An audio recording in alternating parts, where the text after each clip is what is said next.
अच्छा जी, पिप्स की बात कर रहे थे। अब ये देखें, अब ये गोल्ड गोल्ड का है, चार्ट पे फ़ोकस करें। हम 3 एग्ज़ाम्पल देखेंगे। एक गोल्ड की पेयर की, एक जेपीवाई की पेयर की और दूसरी एक पेयर की देखेंगे हम, ठीक है? सबसे पहले हम गोल्ड की पेयर की देखते हैं। फ़ोकस करें सिर्फ़ चार्ट के ऊपर, बाकी और कहीं फ़ोकस नहीं होना चाहिए आपका, ठीक है? अब ये सबसे पहला ये है, फॉर एग्ज़ाम्पल आप ये देखिए गोल्ड की जो करंट मार्केट प्राइस चल रही है, वो है 2742.34 ठीक है?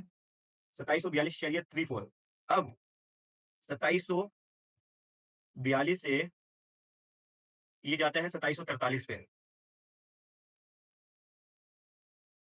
लास्ट 2 डिजिट्स के ऊपर फ़ोकस करना है आपने। अब 2742 से 2743 की तरफ ये जाता है, तो इसका क्या मतलब है? इसका मतलब ये है कि 10 पिप का चेंज आया, ठीक है? क्योंकि लास्ट 2 डिजिट्स जैसे ही यहाँ 100 होगा तो ये 100 पॉइंट बेसिकली 10 पिप। अब काफ़ी लोग इसको क्या कहते हैं कि $1 का मूव। क्या कहेंगे कि गोल्ड के अंदर 2742 से 2743 पे गया, $1 का मूव आ गया। काफ़ी लोग इसको क्या कहेंगे 10 पिप का मूव। काफ़ी लोग इसको क्या कहेंगे 100 पॉइंट का मूव। तीनों एक ही चीज़ है, लेकिन कहने का अंदाज़ हर किसी का अपना है। काफ़ी लोग इसको $1 मूव कहते हैं। काफ़ी लोग इसको 10 पीस मूव कहते हैं, काफ़ी लोग इसको 100 पॉइंट्स का मूव कहते हैं। आपको जो सूट करता है, आपको जो समझ आता है, आपको जो ज़बरदस्त लगता है, आप वो कह लें। है तीनों ठीक, क्लियर हो गया?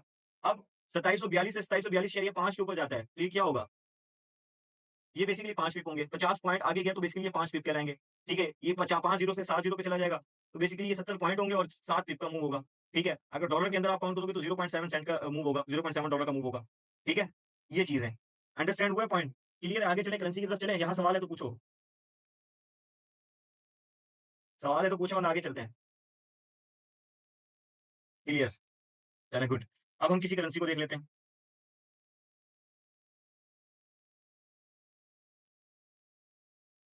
जस्ट लाइक जीबीपी यूएसडी हमने ओपन कर लिया, ठीक है? अब जीबीपी यूएसडी का अगर आप देखें, current market price GBP USD का क्या चल रहा है? यार, अब current market price GBP USD का चल रहा है 1.2318 सही है? क्या चल रहा है? 1.2318 इसका करंट मार्केट प्राइस चल रहा है जीबीपी यूएसडी का। अब हम हमारा जो फोकस होना चाहिए, ये जो 18 है इसके ऊपर फोकस होना चाहिए, ठीक है? अब ये 18 है एग्जांपल के तौर पे आप समझिए इसको 1.2320 है ये, ठीक है? क्या है? 1.2320 एग्जांपल के तौर पे। अब अगर ये 23,20 से 23,30 हो जाएगा, 1.2330 हो जाएगा, तो मुझे ये बताएँ कि कितने पिप का मूव आया? चैट बॉक्स के अंदर बताएँ। 1.2320 से 1.2310 30 के ऊपर जाएगा, कितने पिप का मूव आया? 10 पिप्स का। Good, very well done. Good, good. ये 10 पिप का मूव आया। पॉइंट्स के अंदर हम देखेंगे तो 100 पॉइंट्स का मूव आ गया। पिप के अंदर हम देखेंगे तो 10 पिप का मूव आया है। चलें, ये भी क्लियर हो गया। गुड, आगे चलते हैं। अब हम एक जेपीवाई के पेयर को देखते हैं। जीबीपी जेपीवाई भाई साहब आ जाएँ आप। जीबीपी जेपीवाई को देख लेते हैं। अच्छा,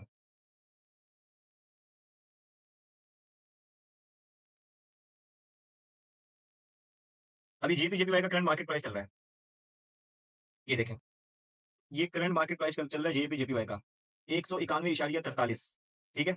हम यही लिखते हैं जो चल रहा है 191.43 सही है? अब जब अब डॉट के बाद हमने क्या कहा था? ये डॉट के बाद ये आखिरी 2 डिजिट्स हमने देखने हैं, ठीक है? आखिरी 2 डिजिट्स कौन से हैं? 4 2 हैं। ये तो ऊपर शो हो रहा है ना, वो पॉइंट्स आपको ऊपर वैसे ही शो हो जाएगा। अब ये 191.43 से 191.48 पे जाएगा, तो कितने पिप का मूव देखने को मिलेगा? 5 पिप, गुड, जबरदस्त। जेपीवाई मीन जापानीज़ येन, जापान की करेंसी। जेपीवाई मीन जापानीज़ येन। 5 पिप का move, very well done, good. ठीक है, तो इस तरीके से हम पिप को काउंट करते हैं। पिप इसी तरीके से काउंट होता है। चाहे वो पिप है, चाहे अगर हम यहाँ पॉइंट देख लेंगे तो ये 50 पॉइंट्स बन जाएँगे। ठीक है, 50 पॉइंट्स बन जाएँगे, सिंपल। अगर हम इसको पिप में नहीं काउंट करना चाहते, 50 पॉइंट्स बन जाएँगे। तो हमारी मर्ज़ी है इसको जिसमें काउंट करना चाहें। तो ये चीज़ 50 पॉइंट्स कहलाएगी। चलें, यहाँ तक कोई सवाल हो पिप का भी किसी ने पूछना हो? क्योंकि फिर आगे हम बढ़ें तो फिर पीछे कोई पिप वाला आ जाए कि सर पिप का बताएँ।